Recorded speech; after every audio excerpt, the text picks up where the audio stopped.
Hello there, my name is Murray, and with my co-host Corey, and we are The Real Guys, and this is Siren Radio, and this is The Real Show, with two E's. We've got a packed show for you today for this special broadcast, because every broadcast is indeed very special to us. We are your number one platform on the airwaves and YouTube for pop culture, film, and television discussion. As always, I'm accompanied by my co-host Corey. How are you doing today, Corey? I'm doing very well, thank you. Very well indeed. Welcome to the sort of grand expansion of The Real Show. We're on Instagram, on The Real Show FM, and on Twitter at The Real Show FM as well. We're also on Google, Apple, and Spotify, and Amazon, and everywhere you get your podcasts from. We're there. Let's start it off. Right, so this had just come off of Wandavision. Very good, Wandavision. It was, and it was a difference from Wandavision visually was a confusing thing of for 3 episodes you don't know what's going on. It's black and white, it's going up decades, and it's this more visually interesting thing. Falcon and Winter Soldier starts you off with these massive attacks going on, and it throws you straight in there straight away. Set, hate to bring up Mephisto again, but there's none of that going on. You know what's happening. I think there was, because it didn't happen early. No, there was no sort of early theory of who's doing this, but there was sort of theories as it went on, especially to do with the more enigmatic characters, such as Zemo and the sort of infamous power broker who was mentioned throughout the series. First episode, I liked it. The first episode, yes, definitely. It familiarises us with a world that is post-Endgame, post-Snap, or Blip, as they called it. Captain America is gone. Captain America has retired, and Sam Wilson is working for the US military as the Falcon. It really throws you into it. Bucky has is it the first episode or was it the second one where he we see him getting therapy, and it's revealed that there's the 3 rules of therapy, and he doesn't call anyone, doesn't talk to anyone, and he goes and gets food with his neighbour. But he gets a different type of therapy, doesn't he? Because someone is in this show, and it's the Wakandans. Ayo is in this show, played by the same actress, and she was one of my favourite parts of the show, because, that vibranium arm did come from Wakanda. It did. And, Zemo is responsible for the death of Wakanda's king.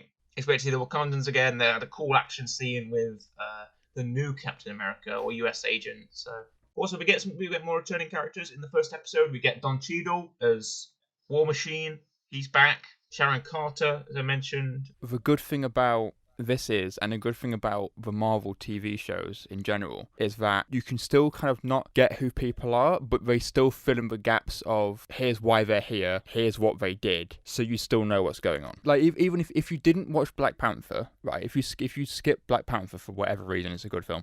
But if you skip Black Panther, you would know why the Wakandas are here.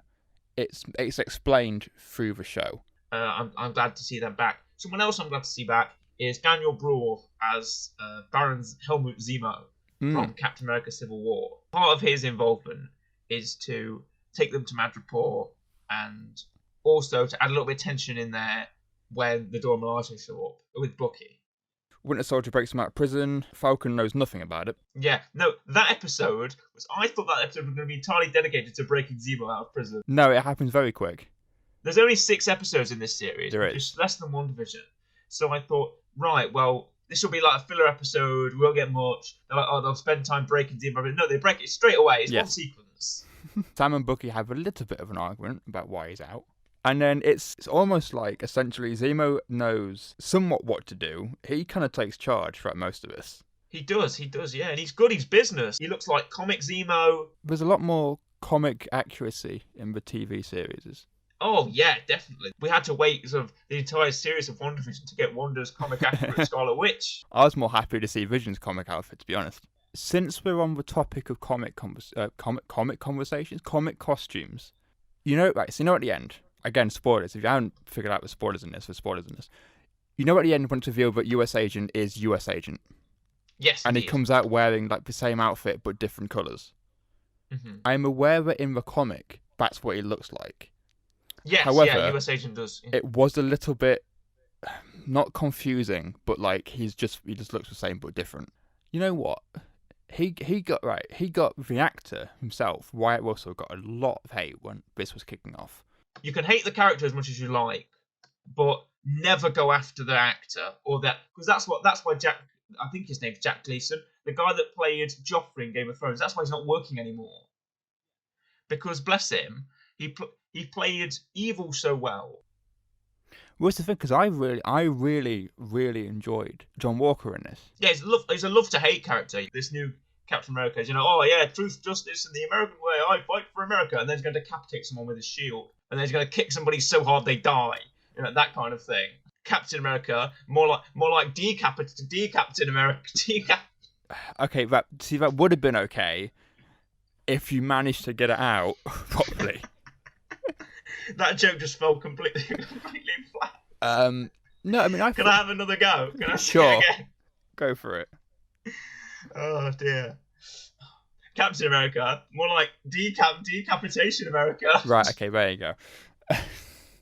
It's not even funny. No, but I you know what? I enjoyed him being in it. It makes sense that okay, Falcon's given up the shield. We're going to bring someone in who's won loads of medals in the army and whatever. I liked what was his companion's name. His friend's name, Battlestar. That's it. I know it was Star something. I can't remember his name. Battlestar, who's also been a Captain America as well. Yes, I liked his involvement and the connection they had. Compared to WandaVision, I feel like this show leaves more going forward. Because at the end of this, not only is now Falcon Captain America, and not only do Falcon and Winter Soldier have more of a relationship, but we also now have another villain. Yes, but I don't. This isn't any detriment to WandaVision. But WandaVision, there was only 2 people, maybe 3, you could really think about, and that was Wanda, Vision, and Agatha. Everybody else, maybe not. Monica Rambeau, sure.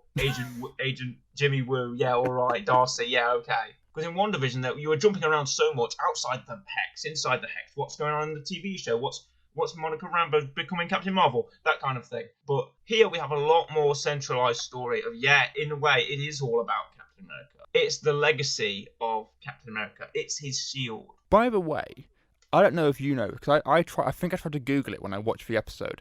You know when US Agent makes his own shield? He's a very, very crafty man if he can make his own shield. Also, what's it made out of? Metal. He seems to throw it well enough. Does he manage to get his hands on some vibranium or something? Actually, I think in the comics, the shield is made out of vibranium and adamantium. So yeah, because he can just get his hands on some of that somewhat easily. Of course he can. The most precious metal, rarest metal in the world that only the Wakandans have. Yeah, sure. But let's go on to another sort of pseudo villain of the show, and that is Aaron Kellyman's Carly Morgenthau, who is the leader of the Flag Smashers. I prefer. Was it Red Hand they were called? Yeah, I think in the comics they were called Red Hand. I prefer Red Hand. Right. Well, Carly Morgenthau in the comics is Captain Anarchy. She has the serum. The serum's a big factor in this show. It is. Everyone's coming after the serum, right? You may have recognised Aaron Kellyman from something else, Corey. Did you recognise her from something else? It didn't strike me, no. Right. Solo, a Star Wars story. Right, okay, yeah, that makes sense. I blacked that film out of my memory. Yeah. She plays Emphas Nest, the leader of the Cloud Riders. The Cloud Riders? Yeah, I think they're named the Cloud Riders. Leader of the Cloud Smashers. The Cloud... See, that's how you do a joke, Murray. The Cloud Smashers, yeah. It's another subgroup with another stupid name. I don't know what. Well, that's just her thing.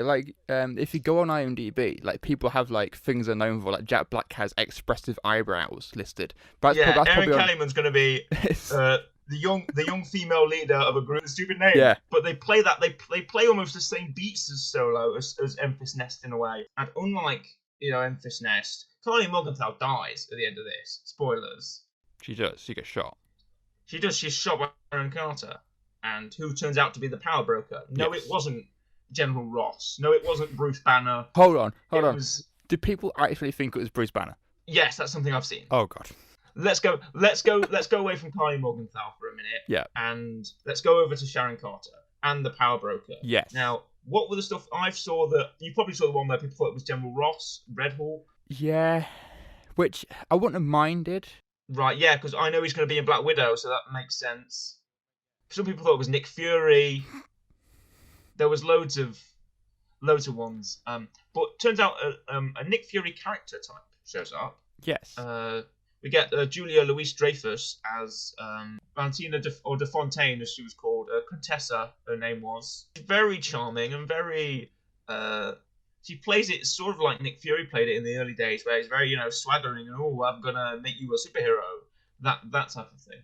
We go from the start of the series, the characters, to the events of the series, and I mean, one of the other things in this show that I quite enjoyed was amongst the actual kind of whole plot of the 6 episodes, you kind of had smaller stuff going on. You had Sam trying to fix the boat, you had Bucky and his therapy, and then you had Isaiah Bradley, who came in, I want to say 2nd or 3rd episode, and then... Yes, yeah, that was the more emotional, sort of very real-world side of the fact that there was this black Captain America, and there was this gentleman who had fought in the war and never got any recognition for it. I appreciate the fact, especially because of Sam's monologue in that last episode, yes, and what actually happens to Isaiah at the end of the series. That I'm so glad you brought it up, by the way. That we get this final scene of him actually being honoured in the same museum as Captain America, and him being honoured for what he did as well. You hear about so many black icons these days who, like, the 3 women who helped. There was a film about them, I think. The 3 women who helped launch the rockets into space, right? Yeah. Hidden Figures is the film. Pardon? The film's called Hidden Figures. Hidden Figures. Okay, thank you very much. You're welcome. And so many other black figures who are lost by history simply because we don't know about them. That's one of the things with Marvel and with the TV series in particular, is that they challenge, like, tough subjects and they bring it into actual stuff. Especially this series. Yes, I really enjoyed the series for what it did, and I really hope it keeps doing that. And, like, obviously, we mentioned before, Bucky has PTSD in all of this, which affects him. It gets revealed that his neighbour, who he keeps having food with, he killed his son. His neighbour, who Bucky keeps having, dinner with, and then we find out through a flashback that the Winter Soldier, which one he was, the Winter Soldier killed his son, and there's a lot of grief between there. So it tackles race and PTSD, and the fact that these issues, they shouldn't be ignored, but instead they should be focused on and almost made pivotal to these characters. Like, this is what happens to them in the real world. This is what these sort of events. This is what these sort of events actually bring on. So, I say more power to it.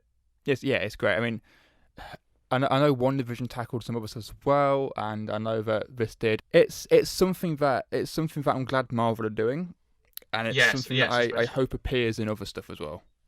Yeah. So let's move on from that subject, and let's go to our actual real ratings for this. Yeah. For the Falcon and the Winter Soldier, it is getting another series, and it will be renamed to, I think, Captain America and the Winter Soldier. Is it a little bit higher than what you did last time, perhaps? Yes. So it's higher than 7.5. This is my conundrum, right? So me and you both agreed on WandaVision, what we gave WandaVision, right? Yes. We both gave it an 8.5. I prefer Falcon and Winter Soldier. I get the feeling you prefer WandaVision. Your powers of deduction and your powers of sight, your psychic powers have prevailed once again, Corey. Yes, I do like Falcon and Winter Soldier very much. I feel like it's an amazing series, but with WandaVision, I felt like it connected. I don't know, it just connected to me slightly more. I'll give it a 9. Why not? 9. I'm going to go for an 8. Which is just a point below, and it only loses a 0.5, and that 0.5 could have gone to anything. I was going to say, we've literally both gone 0.5 above and below. Yeah, exactly. So, I'm going to recommend my weekly rec this week. You may be wondering, Corey, what perhaps it is. Oh, I'm definitely wondering what it is. Yes, and it's a film that gives Captain America a lot of action. It's a film that gives Falcon a lot of action. It is indeed Avengers: Age of Ultron. Ah, so the android. Yes, the android. Not the alien, not the wizard, but the android. Exactly. Right. Okay, I was looking for that. That's a joke somewhere. So it is Avengers: Age of Ultron. Of course, Tony Stark, Robert Downey Jr., the legend himself, the man that started the MCU, creates Ultron, played by James Spader, to be the suit of armor around the world but Ultron rebels, and Ultron creates his own army, lifts Sokovia, and also Sokovia, very pivotal to this show, where Zemo's from. Zemo's father was the Baron of Sokovia, so it sets up loads of stuff. I imagine you've seen it maybe a couple of times. I've seen it once. All right, I've probably seen it about twice. Maybe I caught it on probably television the second time. I've seen it once, and it was a while ago. Yeah, me too. It came out in 2015. Yeah, exactly. And Age of Ultron, I feel like was the only rep I had to choose. Yeah, I could have gone with the Captain America film, but everything that is in Wandavision, and especially Captain America Winter Soldier, Falcon and Winter Soldier. God, I always get confused. I knew I'd do it. I knew I'd say it. It's fine. What will happen is when the second season comes out, if we end up reviewing that, you're going to start calling it Falcon and Winter Soldier. Yeah. But with Falcon and Winter Soldier, it really hinges on the events of Age of Ultron. Zemo's from Sokovia. You get the Sokovia Memorial. You get teasers to Wakanda in Age of Ultron because that's where Claw is from. Then it's expanded on in later films like Black Panther, which is also amazing. Go and see that if you haven't. So that is my weekly rec. It is Avengers Age of Ultron, and it will get 7 reels. Okay, not bad. 7 reels for the collaborative effort of all the actors in the MCU. For the very well written, and Ultron's great. Also, I'm a big Andy Serkis fan, like Steve Claw. I'm a big fan of the Avengers films. Avengers Assemble, the first one, or just the Avengers, and Avengers Age of Ultron, and especially Infinity War and Endgame. They're my 2 favourites. So, but my weekly rec this week is Avengers Age of Ultron. And stick around, listen to some more stuff. We're really good and funny sometimes. So it's a goodbye from me, goodbye, and a goodbye from Corey. Goodbye.